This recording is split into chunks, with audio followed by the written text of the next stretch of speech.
worry oor mense wat die tiendes betaal nie en wat die offerande ingegooi nie. En ek vraag Here, maar nou hoekom?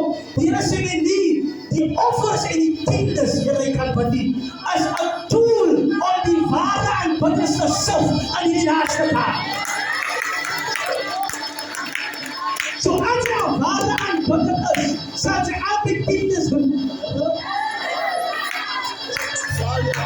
As jy God dien in gees en 'n ware pastor, dan is daar nie probleem in jou, maar wanneer tiendes op offerande sien.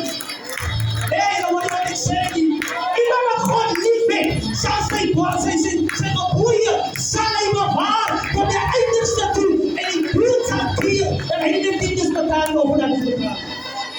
Halleluja! Die kerk is stil. Die kerk is stil. Altijd van mensen aanmoedigen om de tiendes te betaal, en mensen nie, God is bezig om te sif. God is bezig om te sif. Die kaart moet van die koning afgescheiden. So as daar iemand is wat weer die tiendes betaal nie, is dat dan net bloot 'n refleksie van jou godheid.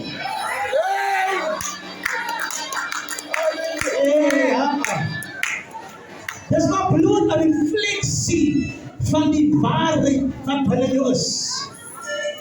Luister nie. Tiendes en offers is nie die kerk ingestel nie. Die kerk het dit nie gesê, jy betaal tiendes of jy betaal offers nie. God het dit gesê, sodat daar spys in my huis kan wees manne van die Here. Dat het God gesê. So as jy in God se woord gaan, dan rebelleer jy eintlik die woord van die Here. Oh! So hierdie ding van gooi jou tiendes in. Nee, manne van die Here, los daai.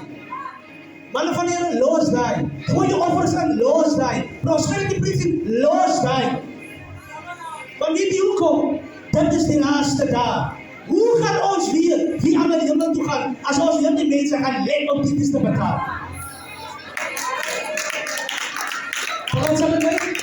Praat saam met my? Nee, praat saam met my mense. Hoe gaan ons weet dat daar is ware aanbidders, as iemand aan mekaar kom diens doen? Hoe gaan dit weet? Sy moet van los daar, want aan die weg wat hy gehardloop om by sy meisie se oukei te